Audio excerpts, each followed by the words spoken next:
गौरी पुत्र गणेश भगवान की जय। श्री शिवाय नमस्तुभ्यम। प्रिय भक्तजनों, आप सभी को कार्तिक मास के कृष्ण पक्ष की संकष्टी गणेश चतुर्थी की ढेरों शुभकामनाएं। भगवान श्री गणेश जी की कृपा आप और आपके समस्त परिवार पर सदा सर्वदा बनी रहे। भक्तजनों, आज कार्तिक मास के कृष्ण पक्ष की संकष्टी चतुर्थी है और आज के दिन ही करवा चौथ का व्रत भी रखा जाएगा। तो भक्तजनों, आज हम इस वीडियो में चौथ माता की कथा और भगवान विघ्नहर्ता गणेश जी की कथा को सुनेंगे। ऐसा माना जाता है कि चौथ माता का व्रत और कथा के साथ भगवान श्री गणेश जी की कथा सुनने से व्रत का पूर्ण फल प्राप्त होता है। तो आप सभी भक्तजन बड़ी ही श्रद्धा, ध्यान पूर्वक और प्रसन्न चित्त मन से इन कथाओं को पूरा अवश्य सुनिएगा। तो सभी प्रेम से बोलिए, भगवान श्री गणेश जी की जय, चौथ माता की जय। एक साहूकार था, उसको एक बेटा और बहू थे। बेटा और साहूकार के पास पूर्वजों का कमाया हुआ बहुत सारा धन था।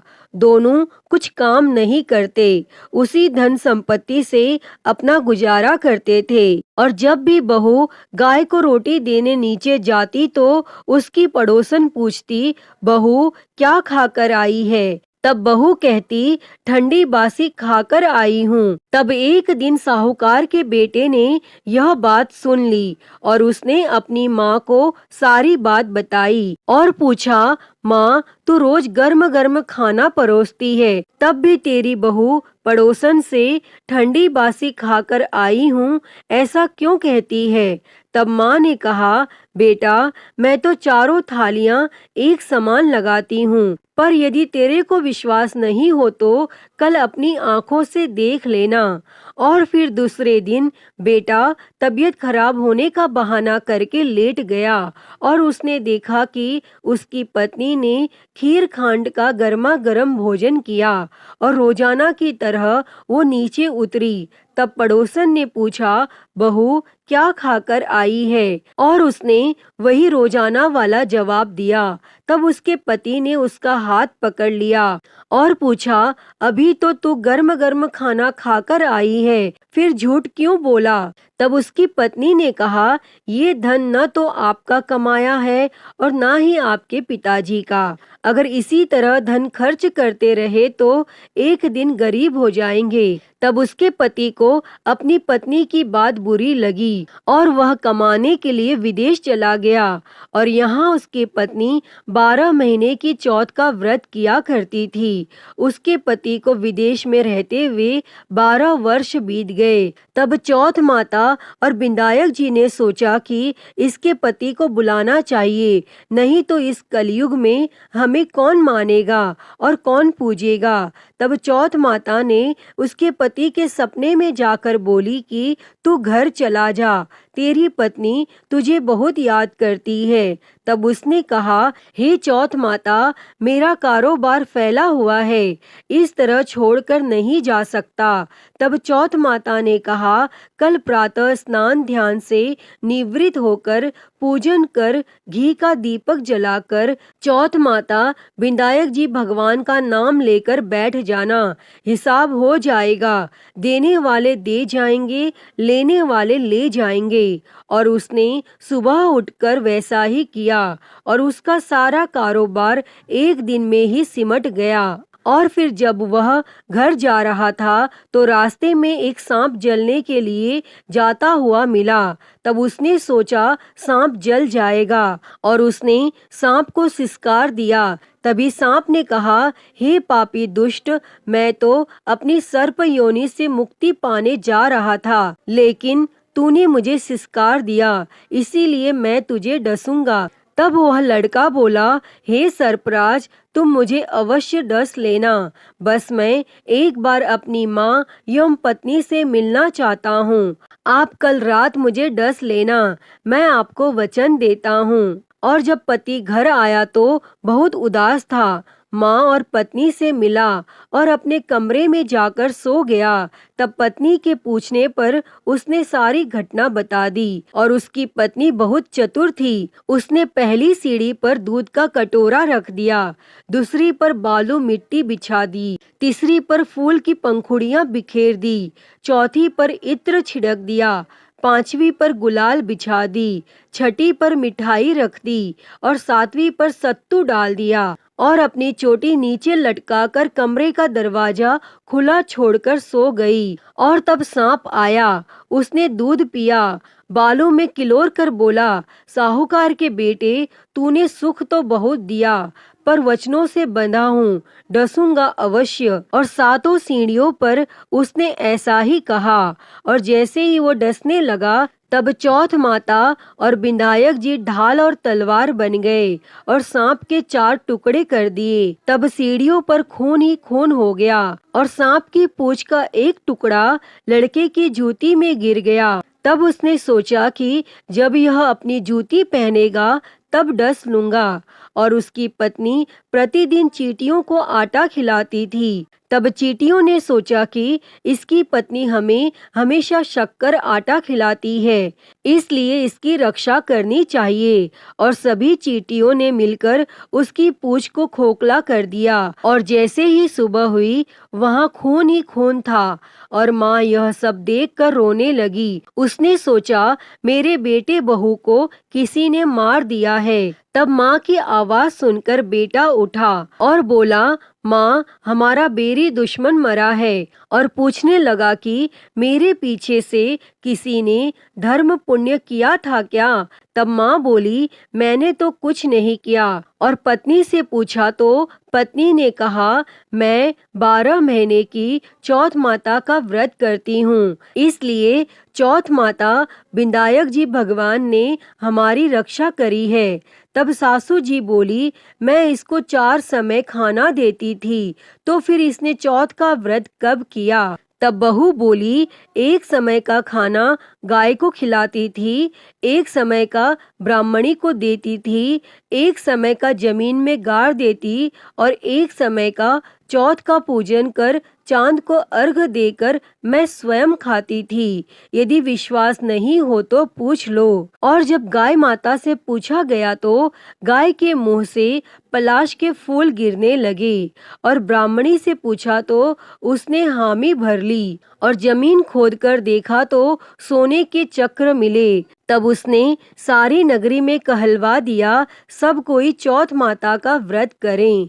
व्रत करने से अन्न, धन, लाज, लक्ष्मी, संतान की प्राप्ति होती है। जैसी जिसकी मनोकामना होती है चौथ माता उसे अवश्य पूर्ण करती हैं। अतः हे चौथ माता, जैसे आपने बहू के पति की रक्षा करी, वैसे ही इस कथा को कहते, सुनते और हुंकारा भरते सभी की करना। तो सभी प्रेम से बोलिए, चौथ माता की जय। प्रिय भक्तजनों, आइए अब सुनते हैं सभी मनोकामनाओं को पूरी करने वाली अगली कथा। एक नगर में एक बूढ़ी माँ रहती थी। वह अपने बेटे की सलामती के लिए 12 महीनों की चौथ का व्रत करती थी। हर चौथ को पंसारी से थोड़ा सा गुड़ और घी लाकर 4 लड्डू बनाती, एक बेटे को देती, एक से पूजा करती, एक हथकार के लिए निकालती और एक चांद उगने पर खुद खा लेती। एक बार उसका बेटा ताई से मिलने गया और ताई ने चौथ का व्रत रखा था और ताई से उसने पूछा, माँ तो 12 चौथ करती है।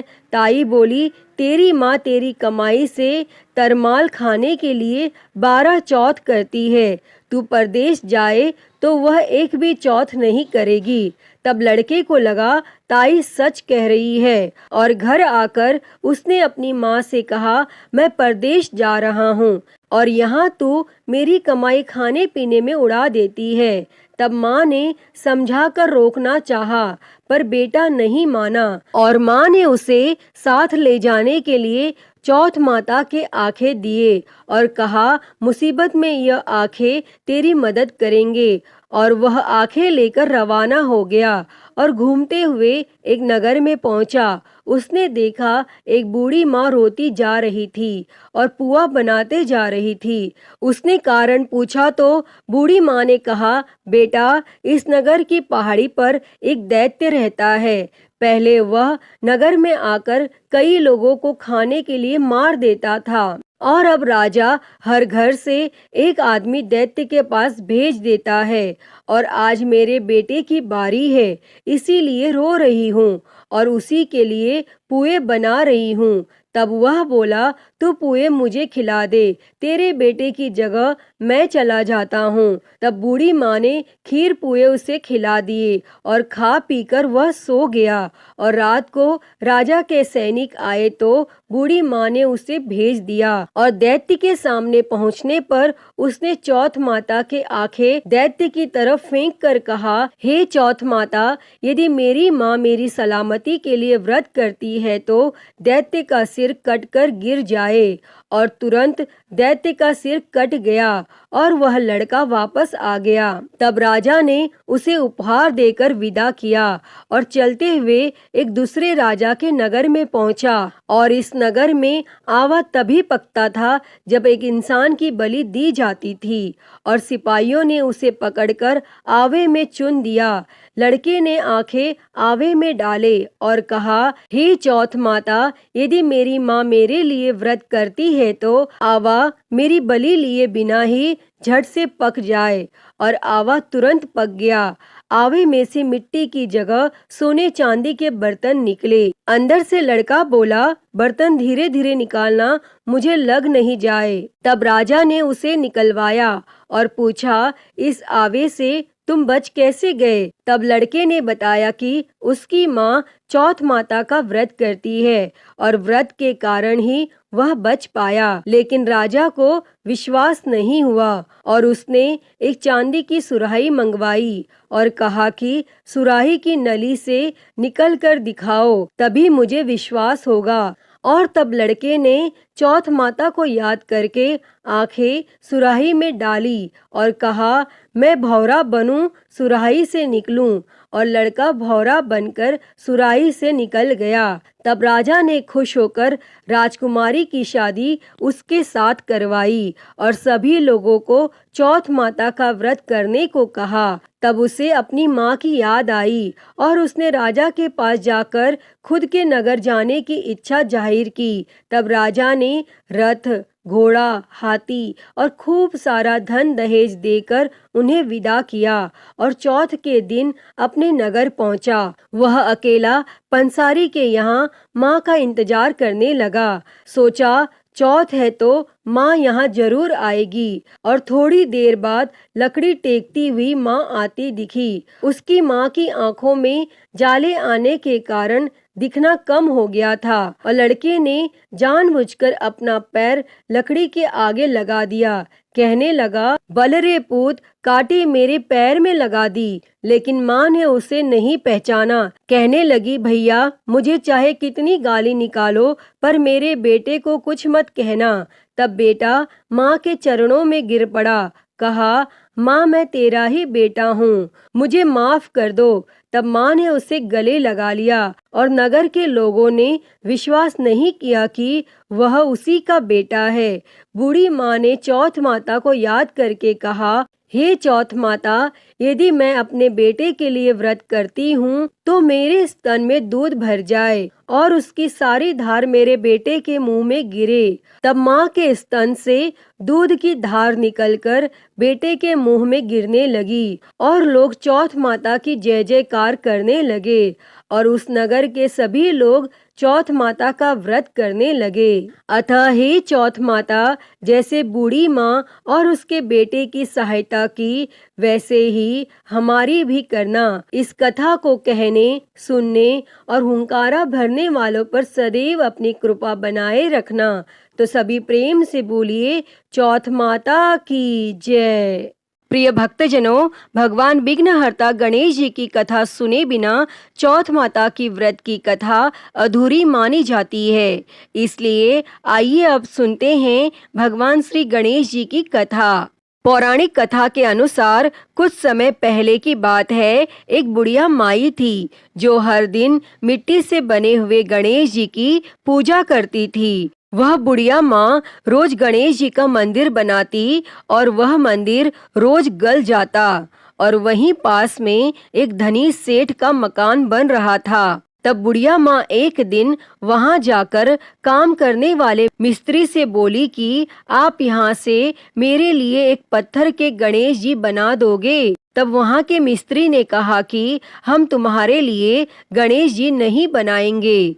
जितनी देर में हम गणेश जी बनाएंगे उतनी देर में हम अपना आधा काम पूरा कर लेंगे। तब उस बुढ़िया माँ ने गुस्से में आकर कहा कि राम करे तुम्हारी दीवार टेढ़ी हो जाए। तब उसके बाद मिस्त्री ने अपनी दीवार बनाई और वह टेढ़ी हो गई। मिस्त्री ने उस दीवार को फिर से तोड़कर दोबारा बनाई और फिर से वह दीवार टेढ़ी हो गई। मिस्त्री बार बार दीवार को बनाता और तोड़ देता। ऐसा करते करते शाम हो गई। फिर थोड़ी देर में सेठ आया और उसने कहा, आज तुम लोगों ने कुछ भी काम नहीं किया। तो फिर वह लोग सेठ से कहने लगे कि एक बुढ़िया माई आई थी, उसने हमसे कहा कि एक पत्थर के गणेश जी बना दो, तो हमने मना कर दिया।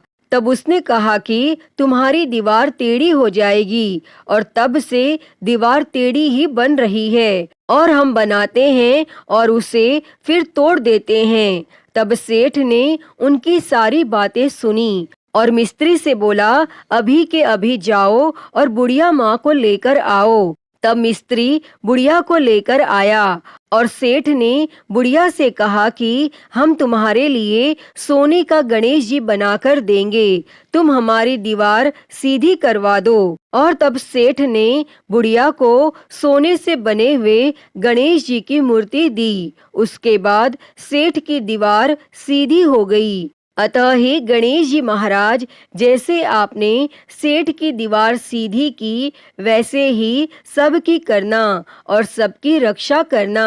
तो सभी प्रेम से बोलिए भगवान श्री गणेश जी की जय। प्रिय भक्तजनों, आइए अब सुनते हैं करवा माता की कथा। तो सभी प्रेम से बोलिए माँ करवा की जय। कथा के अनुसार देवी करवा अपने पति के साथ तुंगभद्रा नदी के पास रहती थीं। एक दिन करवा के पति नदी में स्नान करने गए तो एक मगरमच्छ ने उनका पैर पकड़ लिया और नदी में खींचने लगा। तब मृत्यु को करीब देखकर करवा के पति करवा को पुकारने लगे और करवा दौड़कर नदी के पास पहुंची और पति को मृत्यु के मुंह में ले जाते मगरमच्छ को देखा। तो करवा ने तुरंत एक कच्चा धागा लेकर मगरमच्छ को एक पेड़ से बांध दिया। करवा के सतीत्व के कारण मगरमच्छ कच्चे धागे में ऐसा बंधा कि टस से मस नहीं हो पा रहा था। करवा के पति और मगरमच्छ दोनों के प्राण संकट में फंसे थे। तब करवा ने यमराज को पुकारा और अपने पति को जीवन दान देने और मगरमच्छ को मृत्यु दंड देने के लिए कहा।